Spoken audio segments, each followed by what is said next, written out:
नमस्कार, बहुत स्वागत है आपका स्वदेश न्यूज की खास पेशकश देख रहे हैं आप और मैं हूं आपके साथ मुस्कान गंगराड़े। मध्य प्रदेश की मोहन सरकार गुणवत्तापूर्ण स्वास्थ्य सुविधाएं उपलब्ध कराने के लिए संकल्पित है। प्रदेश में लगातार स्वास्थ्य सेवाओं का विस्तार हो रहा है। सरकार की हर स्तर पर कोशिश है कि जन जन तक बेहतर स्वास्थ्य सुविधाओं की पहुंच हो। ऐसे में प्रदेश में स्वास्थ्य के क्षेत्र में एक अमूल्य सौगात मिलने जा रही है, जो स्वास्थ्य के क्षेत्र में प्रदेश के लिए मील का पत्थर साबित होगी। मुख्यमंत्री डॉक्टर मोहन यादव कहते हैं कि बीते 20 सालों में मध्य प्रदेश का परिदृश्य बहुत तेजी से बदला है। हम मध्य प्रदेश को देश का मॉडल स्टेट बनाने के लक्ष्य की ओर आगे बढ़ रहे हैं। मध्य प्रदेश वो प्रदेश है जहां तेजी से जिलों में मेडिकल कॉलेज खुल रहे हैं और हमारी सरकार पीपीपी मॉडल पर मेडिकल कॉलेज खोलने के लिए निवेशकों को मात्र 1 रुपए में 25 एकड़ जमीन और 10 साल के लिए अपना जिला संभागीय अस्पताल भी देने को तैयार है। निवेशक मेडिकल कॉलेज के लिए जब अपना खुद का अस्पताल तैयार कर लेंगे, तब 10 साल के बाद हम अपना जिला चिकित्सालय उनसे वापस ले लेंगे। ये निवेशकों को सरकार की ओर से दोहरी मदद है। बता दें कि अभी प्रदेश में वर्तमान में 17 शासकीय मेडिकल कॉलेज हैं और 13 प्राइवेट मेडिकल कॉलेज संचालित हैं। एक साल में 12 मेडिकल कॉलेज और लोकार्पित किए जाएंगे। आज जो सौगात मिलने जा रही है, उसमें श्योपुर और सिंगरौली के नए शासकीय चिकित्सा महाविद्यालयों का लोकार्पण किया जाना है। इसके अलावा धार, बैतूल, पन्ना और कटनी में नए मेडिकल कॉलेज के लिए अनुबंध होगा। इसके साथ ही आपको बता दें कि वरिष्ठ नागरिकों को वय वंदना कार्ड का वितरण होगा। मातृ शिशु सुरक्षा कार्ड वितरण, स्मार्ट चैटबॉट का शुभारंभ भी किया जाएगा। देश के साथ ही मध्य प्रदेश में भी आम लोगों को स्वास्थ्य सेवाओं के लिए तमाम योजनाएं इनके लिए चलाई जा रही है। मुख्यमंत्री डॉक्टर मोहन यादव के 1.5 वर्ष के कार्यकाल में मध्य प्रदेश ने स्वास्थ्य और चिकित्सा शिक्षा के क्षेत्र में उल्लेखनीय उपलब्धि दर्ज की है। इस अवधि में प्रदेश में कुल 15 नए मेडिकल कॉलेजों की स्थापना की दिशा में ठोस प्रगति हुई है।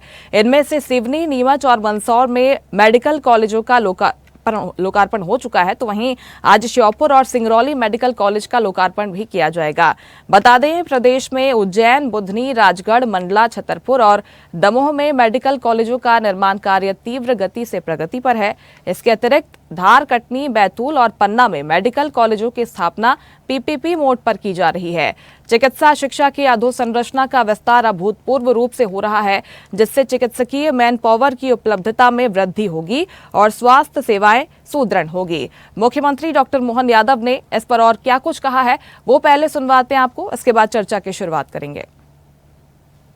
2 मेडिकल कॉलेज हमारे प्रदेश के लिए, सिंगरौली और श्योपुर, ये एक तरफ चंबल के अंचल में, आदिवासी अंचल में पहली बार मेडिकल कॉलेज की सौगात मध्य प्रदेश को मिल रही। मैं माननीय प्रधानमंत्री जी का आभार मानता हूँ, जिनके मंत्रिमंडल के साथियों के माध्यम से और उनकी सरकार के कारण से मध्य प्रदेश को ये 2 सौगात, बड़े 2 मेडिकल कॉलेज, दोनों सुदूर आदिवासी अंचल में। एक सिंगरौली एकदम हमारा आदिवासी अंचल है और दूसरा श्योपुर, और इनके साथ साथ 4 नए मेडिकल कॉलेज के पीपीपी मॉडल पर MOU माननीय स्वास्थ्य मंत्री जी की मौजूदगी में हो रहा है। आज का दिन वाकई कई सौगातों भरा हुआ हेल्थ की दृष्टि से माइलस्टोन है। मध्य प्रदेश में सबसे तेज़ गति से मेडिकल कॉलेजों के सिलसिला, 1 साल के अंदर लगभग 9 मेडिकल कॉलेजों की ये प्रक्रिया होना, ये अपने आप में बड़ी मिसाल है। मैं अपनी ओर से मध्य प्रदेश की जनता को बधाई देना चाहता हूँ, माननीय मोदी जी का आभार मानता हूँ, माननीय नड्डा जी का स्वागत करता हूँ। आइए हमारे प्रदेश पे ऐसे ही आशीर्वाद बनाए रखिए, मेरी अपनी ओर से शुभकामना। तो मुख्यमंत्री डॉक्टर मोहन यादव को आपने सुना है। चिकित्सा के क्षेत्र में, स्वास्थ्य के क्षेत्र में उल्लेखनीय काम अब मध्य प्रदेश में किया जा रहा है और आम लोगों को, गरीबों को स्वास्थ्य क्षेत्र में भटकना न पड़े, उनका इलाज समय पर मुहैया हो जाए, इसके लिए अब तमाम प्रयास हो रहे हैं। और ज्यादा विस्तार से हम चर्चा करने वाले खास पैनल हमारे साथ जुड़ रहा है। आपका परिचय करवा देती हूँ। बीजेपी प्रवक्ता सत्येंद्र जैन हमारे साथ जुड़ रहे हैं। सत्येंद्र जी, बहुत स्वागत है आपका। और स्टूडियो से हमारे साथ जुड़े हुए हैं वरिष्ठ संयुक्त संचालक NHM डॉक्टर प्रभाकर तिवारी जी। तिवारी जी, बहुत स्वागत है आपका स्वदेश न्यूज पर। उद्योगपति दीपक भंडारी जी हमारे साथ जुड़ गए हैं स्वदेश न्यूज पर। आपका भी दीपक जी मैं स्वागत करती हूं। लेकिन शुरुआत मैं डॉक्टर प्रभाकर आपके साथ करना चाहती हूं। जिस तरह से अब मध्य प्रदेश सरकार काम कर रही है, आप भी देख रहे हैं कि क्या उल्लेखनीय बदलाव हो रहे हैं। NHM की हम बात कर लें तो इसका मुख्य काम हम जानते हैं कि न्याय संगत, किफ़ायती और जवाबदेह स्वास्थ्य सुविधाएं जो हैं यहाँ के लोगों को मुहैया हो जाए। 30 मेडिकल कॉलेज अभी वर्तमान में संचालित हो रहे हैं मध्य प्रदेश में। आपको लगता है कि जिस रफ्तार के साथ सरकार आगे बढ़ रही है, 12 अभी मेडिकल कॉलेज लोकार्पित हुए हैं मध्य प्रदेश में, ये रफ्तार ठीक मानते हैं आप? और स्वास्थ्य क्षेत्र में जो भी काम हो रहे हैं, आपको लगता है कि सार्थक हैं, सकारात्मक दिशा में आगे बढ़ रहे हैं? बिल्कुल मुस्कान जी, अगर हम बात करें तो चाहे वो प्राइमरी केयर हो, सेकेंडरी केयर हो या टर्शरी केयर हो, जी। हर एक लेवल पर, हर एक टीयर पर अभूतपूर्व कार्य हुआ है। और अगर हम पिछले 10-20 सालों की बात करें, एक वो ज़माना था जब लोगों को ब्लड प्रेशर नपवाने, ब्लड शुगर नपवाने तक के लिए जिला अस्पताल तक जाना पड़ता था। आज अगर आप देखेंगे तो जो हमारे आयुष्मान आरोग्य मंदिर है, उनका लक्ष्य ये है कि आधे घंटे की दूरी पर बिना आउट ऑफ पॉकेट एक्सपेंडिचर के सर्विसेज मिलें, फ्री ऑफ कॉस्ट मिले, चाहे वो बात डायग्नोसिस की हो, चाहे वो बात ट्रीटमेंट की हो। आज आपको ब्लड प्रेशर नपवाने के लिए शहर आने की ज़रूरत नहीं है। आपके अगर आप गांव में रहते हैं तो जो आपके ग्रामीण आयुष्मान आरोग्य मंदिर है, अगर आप शहर में रहते हैं तो संजीवनी क्लिनिक है, यूपीएससी है, वहां पर जाकर आप ये जांचें करवा सकते हैं।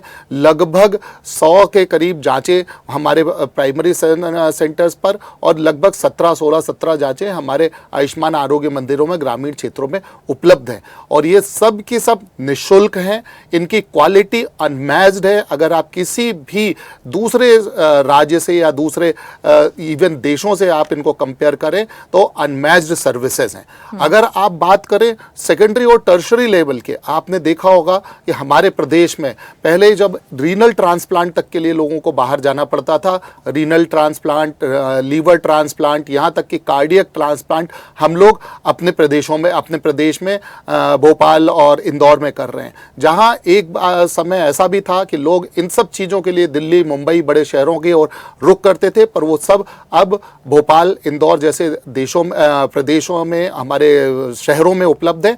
और इन शहरों में लगातार उत्तरोत्तर वृद्धि हो रही है, जिससे हमारे यहाँ पर मेडिकल टूरिज्म भी बढ़ रहा है।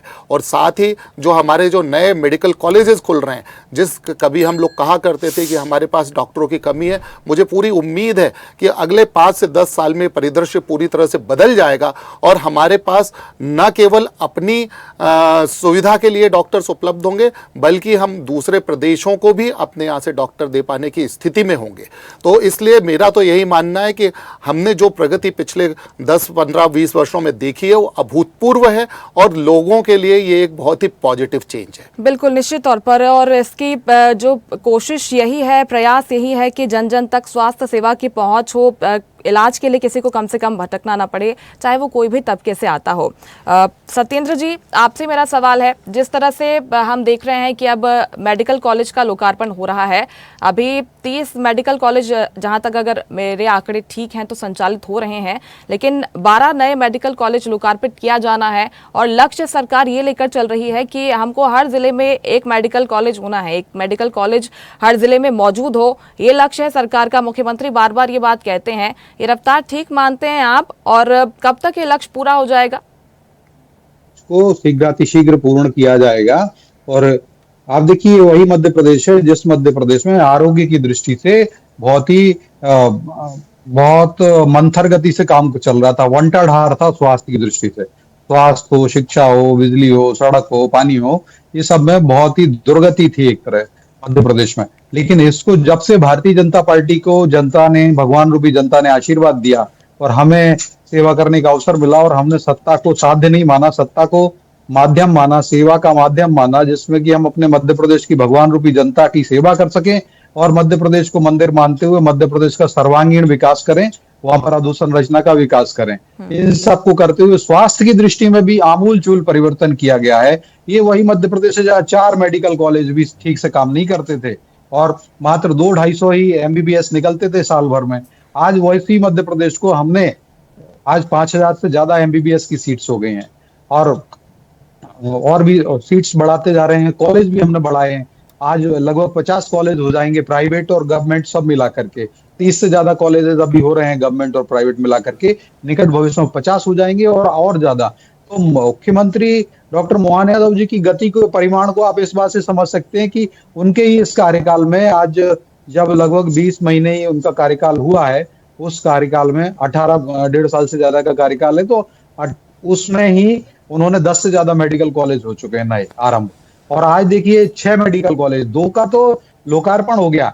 जो हम भगवान धन्वंतरी को मानते हैं, भगवान महर्षि चरक हुए, महर्षि सुश्रुत हुए, जिन्होंने, सुश्रुत ने हमारे भारत की जो विधा है, जो सर्जरी की विधा, उसके सबसे कोई है सर्जरी के मास्टर, सर्जरी के गुरु हैं तो महर्षि सुश्रुत हैं, और जिन्होंने ईसा से 650 वर्ष पूर्व भी सर्जरी करके दिखाई थी, और जो आज उस विधा को ही आगे बढ़ते हुए आज मध्य प्रदेश में 30 से ज्यादा मेडिकल कॉलेज है, निकट भविष्य में 50 होंगे, और 6 मेडिकल कॉलेज के लिए 2 लोकार्पण हो रहा है, 4 नए, 2 जो लोकार्पित हो रहे हैं वो श्योपुर में और सिंगरौली में, और दोनों जनजाति वर्ग से बाहुल्य क्षेत्र हैं। तो इसका मतलब ये मध्य प्रदेश की हमारी जो सरकार है अंत्योदय में विश्वास करती है, लास्ट माइल डिलीवरी में विश्वास करती है, और मध्य प्रदेश की भगवान रूपी जनता, चाहे वो किसी भी कोने में रहे, चाहे वो जनजाति वर्ग से क्षेत्र हैं, वहां पर भी हम मंदिर मानते हैं उस जगह को, और वहां की भगवान रूपी जनता को पूजने का हर संभव प्रयास करते हैं। यशस्वी मुख्यमंत्री डॉक्टर मोहन यादव जी आज उसके पर्याय हैं। मैं कहूंगा कि जिस प्रकार से केंद्रीय मंत्री आएगा, स्वास्थ्य मंत्री और भारतीय जनता पार्टी के राष्ट्रीय अध्यक्ष हैं आदरणीय श्री जगत प्रकाश नड्डा जी, उनका जो स्वास्थ्य के प्रति चिंतन और दर्शन है, जो विजन है, जो एक्शंस है, जो डीड्स हैं, उन्होंने दिखाया, और कोविड में भी हमने किस प्रकार से काम किया उनके नेतृत्व में, निसंदेह वह और आदरणीय जेपी नड्डा साहब और आदरणीय मुख्यमंत्री डॉक्टर मोहन यादव जी, ये दोनों मध्य प्रदेश के लिए, और आज जिस प्रकार से वो भारत के लिए चरक की भांति सिद्ध हो रहे हैं, वो भारत के लिए महर्षि धन्वंतरी की भांति सिद्ध हो रहे हैं, और इसी प्रकार से मध्य प्रदेश के अगर मैं कहूँ कि धन्वंतरी की भांति धन्वंतरी जी का पर्याय हैं तो यशस्वी मुख्यमंत्री डॉक्टर मोहन यादव हैं, और उप मुख्यमंत्री राजेंद्र शुक्ल जी हैं, हमारे स्वास्थ्य के मंत्री आदरणीय श्री नरेंद्र शिवाजी पटेल जी हैं। तो ऐसे सभी लोग इस स्वास्थ्य की विधा में अनेक कार्य कर रहे हैं। आज मध्य प्रदेश में जहाँ 10,000 बेड नहीं हुआ करते थे, आज लगभग 60,000 के आसपास की बेड हैं हॉस्पिटल्स के अंदर। और जो हमारे जो अधिकारी जो हैं उन्होंने बताया कि पीएससी जो है वहाँ पे दो जांच नहीं हुआ करती थी, आज 100 से ज्यादा जांच होती है, जिला स्तर पे 200 से ज्यादा जांचें होती हैं, 2 दवाएं नहीं मिलती थी हॉस्पिटल में, आज 250 से लगभग 250 दवाएं निःशुल्क हम देते हैं सरदार वल्लभ भाई पटेल योजना के माध्यम से। सरदार पटेल जी के नाम को भी हम सिद्ध करते हैं, उनका जो जीवन चरित्र है उसको भी आगे बढ़ाते हैं, और आरोग्य को आगे बढ़ाने का काम हम कर रहे हैं। आयुष्मान योजना का भी हमने देखा। सत्येंद्र जी, दीपक जी, लेकिन अब लगातार हम देख रहे हैं कि पीपीपी मोड पर भी सरकार का फोकस नजर आता है, निवेशकों के लिए भी सरकार काम करना चाहती है। अब देखिए, मेडिकल कॉलेज खोलने के लिए 1 रुपए की टोकन मनी पर 25 एकड़ की जमीन सरकार उपलब्ध करवाने की बात कह रही है। ये व्यवस्था पहले खुद निवेशक को ही करनी होती थी। इसके अलावा सरकार कह रही है कि 10 साल के लिए जिला संभागीय अस्पताल भी आपको दिया जाएगा। ये दोहरी मदद कही जा रही है निवेशकों को। देखिए, ये स्वागत योग्य कदम है, क्योंकि आज 1 रुपए का निवेश कोई बड़ी बात नहीं है, लेकिन मध्य प्रदेश की जो जनसंख्या है वो 9 करोड़ से ज्यादा है जी, और सरकार का सबसे पहला कर्तव्य होता है कि शिक्षा और स्वास्थ्य, ये दोनों चीजें सभी को उपलब्ध कराई जाए। मेरे पूर्व के वक्ताओं ने भी जैसा कहा है कि 30 से ज्यादा कॉलेज हम अभी तक बना चुके हैं और नए 50 का टारगेट लेकर चल रहे हैं, तो यह एक वास्तव में बहुत बड़ी चीज है। एक आमूलचूल परिवर्तन हम लोग देखने जा रहे हैं। मेरे कुछ मुद्दों पर कहना है कि हम जो बड़े बड़े हॉस्पिटल्स हैं, इंदौर में तो हैं, लेकिन मध्य प्रदेश के जो पिछड़े इलाके हैं वहां पर भी उन्हें ले जाएं। और अभी ये जैसे कॉलेज खुलने जा रहे हैं तो मुझे लगता है कि वहां पर अगर स्किल्ड डॉक्टर मिलेंगे, क्योंकि अभी तक झोला छाप डॉक्टर तो कई अस्पतालों में आते हैं और वह किस प्रकार से मरीजों के स्वास्थ्य से खिलवाड़ करते हैं, यह सर्वविदित है। और दूसरी बात यह भी सर्वविदित है कि किस प्रकार से मेडिकल कॉलेज में लाखों करोड़ों रुपए की फीस वसूली जाती है और बच्चों को पढ़ाई के नाम पर पूरी तरह से परिवार के साथ लूटा जाता है, और उसके बाद फिर बच्चे टेम्पटेशन में आके आत्महत्या तक करते हैं। तो अगर सरकार की यह मंशा है तो यह बहुत अच्छी है, इससे मेडिकल टूरिज्म को भी बढ़ावा मिलेगा। आज साउथ इंडिया में ऐसे कई बड़े हॉस्पिटल्स ब्रांड है, हम देखते हैं, या नॉर्थ इंडिया में भी हैं, दिल्ली में जैसे मेदांता है, मैक्स है, अपोलो है, काफी सारे ब्रांड हैं। इनको स्किल्ड अगर वर्कमैनशिप मिलेगी या डॉक्टर्स इन्हें पिछड़े इलाकों में मिलेंगे, जैसा कि अभी सिंगरौली की आपने बात की, सिंगरौली एक इंडस्ट्रियल हब बनता जा रहा है, काफी सारे परिवर्तन सिंगरौली में हुए हैं, तो वहां पे जनसंख्या का विस्तार भी होगा और घनीकरण भी होगा। तो अगर वहां पर इस प्रकार से कॉलेज खोले जाते हैं तो बहुत स्वागत योग्य है। और आपने बताया कि नीमच में, मंदसौर में, रतलाम में यह सब हो चुका है, तो वह भी मालवा में ही आते हैं। और मालवा में सबसे बड़ा शहर इंदौर है, जो कि मध्य प्रदेश की राजधानी है। तो इंदौर में तो सारे ब्रांड है, लेकिन नीमच तक यदि हम जाएं तो फिर लोगों को इंदौर आना पड़ता था, या फिर वो लोग अहमदाबाद प्रीफर करते थे। तो अगर सरकार ऐसा कर रही तो वास्तव में स्वागत योग्य है। और मुझे बड़ी खुशी है कि ये हर प्रकार से सरकार सोच रही है, लेकिन सोचने में और धरातल पे उतारने में बहुत बड़ा फ़र्क होता है। आज बड़ी-बड़ी घोषणाएँ होती है, लेकिन उन्हें जब अमली जामा पहनाने की बात आती है और जब ग्राउंड लेवल पे वर्क करने की बात आती है, तो ब्यूरोक्रेसी बीच में आती है। मैं हमेशा बोलता हूँ, क्योंकि हम लोग भी इंडस्ट्री चलाते हैं, तो ब्यूरोक्रेसी से हमें रोज़ जूझना पड़ता है। तो अगर मुख्यमंत्री जी माननीय अगर इस प्रकार से कार्य को सुचारू रूप से नीचे भी डेलीगेशन करते हैं अथॉरिटी का, तो स्वागत योग्य कदम है और मध्य प्रदेश को और प्रदेश की जनता को आने वाले समय में इसका बहुत फायदा भी मिलेगा। ठीक है डॉक्टर प्रभाकर, लूप होल्स की वो बात कर रहे हैं, चुनौतियां कहां पर आती हैं?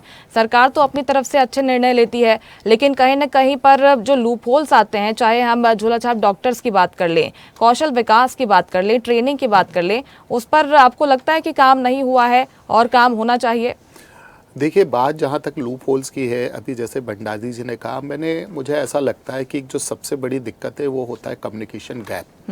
मुझे ऐसा लगता है कि सरकार इस समय जिस तरह से काम कर रही है, बहुत ही प्रोएक्टिवली काम कर रही है। सरकार स्वयं चाहती है कि चाहे वो तकनीकी क्षेत्र हो, चाहे वो व्यावसायिक क्षेत्र हो, उद्योग धंधे, आप देखते होंगे कि रीजनल समिट्स तक हो रहे हैं और सरकार खुद आगे बढ़कर हैंड होल्डिंग कर रही है। सरकार ये चाहती है कि जो भी अपना व्यवसाय लगाना चाहता है, वो सिर्फ व्यवसाय से, मेरा मतलब चिकित्सा व्यवसाय से नहीं है। अगर आप देखें तो चिकित्सा सेवाएं उपलब्ध कराना एक दोहरी तरह का है, जहां ये एक तरह से व्यवसाय है, वहीं दूसरा लोगों के लिए एक लोकहित का साधन भी है। दूसरी चीज़, अगर हम बात करें मेडिकल कॉलेजेस की, तो मेडिकल कॉलेजेस जो है वो सिर्फ डॉक्टर्स तैयार नहीं करते। अगर हम लॉन्ग टर्म में देखें तो मेडिकल कॉलेजेस के साथ पैरामेडिकल कोर्सेज शुरू होते हैं, जो कि फार्मासिस्ट और दूसरे जो पैरामेडिकल कोर्सेज हैं, टेक्नीशियन से, ओटी टेक्नीशियन से, रेडियो अपना एक्सरे टेक्नीशियन से, ये भी पैदा करते हैं। उनके साथ नर्सिंग कोर्सेज चालू होते हैं, जिससे हमारी नर्सिंग की जो क्षमता है वो भी बढ़ती है। तो मोटे तौर पर देखें तो अगर एक मेडिकल कॉलेज खुलता है तो वो न केवल वहाँ पर चिकित्सा सुविधाएं उपलब्ध कराता है, बल्कि वो कई तरह के कोर्सेज उपलब्ध कराता है, साथ ही वहाँ पर रोजगार के नए अवसर भी उपलब्ध कराता है, क्योंकि वहाँ पर टेक्निकल के साथ साथ पैरामेडिकल और नॉन टेक्निकल जो जनरल लोग हैं उनको भी वहाँ पर व्यवसाय मिलता है, तरह तरह की सुविधाएं मिलती हैं।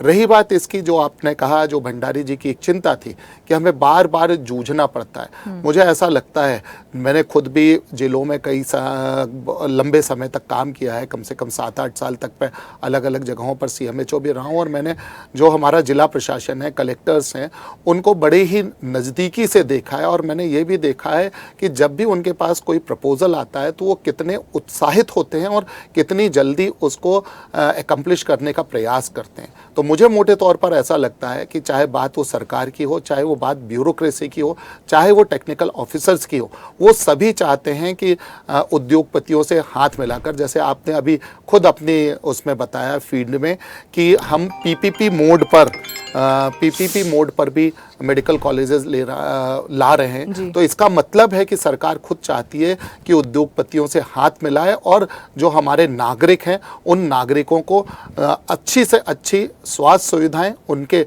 निकट और लगभग निःशुल्क उपलब्ध कराएं।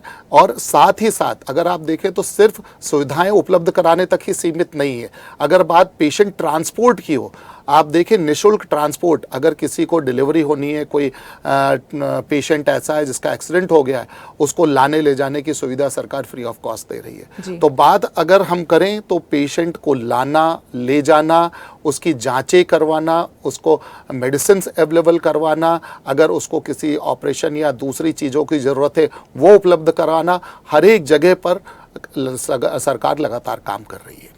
बिल्कुल, और इसके साथ ही तकनीक को आगे लेकर भी सरकार आगे बढ़ रही है। अगर बात करें, अब स्मार्ट चैटबॉट की बात की जा रही है, जिसका शुभारंभ आज किया जाएगा। सत्येंद्र जी, आपसे मेरा सवाल है, आशा कार्यकर्ताओं से किस तरह से संवाद स्थापित किया जाए, उनको किस तरह से तैयार किया जाए, इसके लिए अब आगे क्या काम होगा, इस दिशा में क्या विजन है? देखिए, विजन हमारा स्पष्ट है। मध्य प्रदेश को हम मंदिर मानते हैं और आरोग्य धाम हमें बनाना है। मध्य प्रदेश में हर व्यक्ति आरोग्य से युक्त रहे, और जब आरोग्य से युक्त रहेगा तो मध्य प्रदेश के विकास में और भारत के विकास में, भारत को जो विश्व गुरु बनाना है, विश्व बंधु बनाने में अहम भूमिका निभाएगा, क्योंकि स्वस्थ शरीर में ही स्वस्थ मन निवास करता है। तो ये हमारा शरीर शुद्धो सत्व शुद्धि जो कहते हैं, आहार शुद्धो सत्व शुद्धि, तो तभी ये होगा। और निसंदेह आरोग्यम पर धन संपदा, तो आरोग्य अगर होगा तो ही धन संपदा का लाभ होता है। उसी श्रृंखला में यशस्वी मुख्यमंत्री डॉक्टर मोहन यादव जी और समस्त सरकार, राजेंद्र शुक्ल जी और नरेश शिवाजी पटेल जी, सभी लोग काम कर रहे हैं। और आप देखिए, वो वही मध्य प्रदेश है जिसका बजट मात्र 2000 करोड़ हुआ करता था स्वास्थ्य का, आज लगभग 25,000 करोड़ रुपए का बजट हम प्रावधान किए हुए हैं। और आने वाला बजट भी अगर जो लक्ष्य लिया कि 2028 तक में इसको डबल करना है, 7 लाख करोड़ से ज्यादा करना है, तो निस्संदेह ये जो बजट है ये भी 40-50 हजार करोड़ के आसपास का बजट हमारे स्वास्थ्य विभाग का भी होगा। इस बार 50,000 के लगभग की नई नियुक्तियां, सरकारी नौकरी देने का काम सेवा भी स्वास्थ्य विभाग करने वाला है। जो इंफ्रास्ट्रक्चर बना है, जो मैंने कहा डिस्ट्रिक्ट लेवल पे हमने नेफ्रोलॉजी के लिए जो डायलिसिस करने की सुविधा हमने दी हुई है, नेफ्रोलॉजी जो किडनी के मरीज होते हैं, किडनी के पेशेंट होते हैं, उनको हमने ऐसी सुविधाएं जिला स्तर पर हॉस्पिटल में उपलब्ध कराई हैं।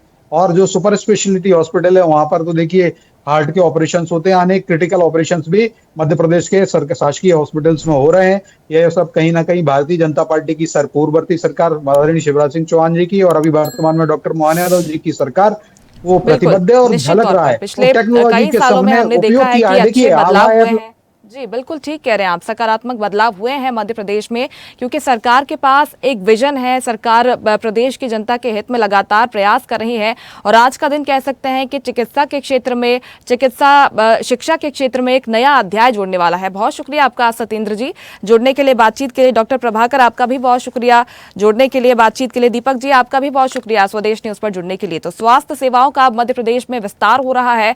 प्रदेश की जनता को मध्य प्रदेश की मोहन सरकार का ये उपहार है। धरातल पर ये सुविधाएं जल्दी ही हमको देखने को मिले, इसी उम्मीद के साथ इस खास पेशकश में मेरे साथ इतना ही। आप देखते रहिए स्वदेश न्यूज, सबसे पहले देश। लेटेस्ट खबरों के लिए लाइक, फॉलो और YouTube पर सब्सक्राइब करें, बेल आइकन दबाएं, साथ ही विजिट करें swadeshlive.com पर।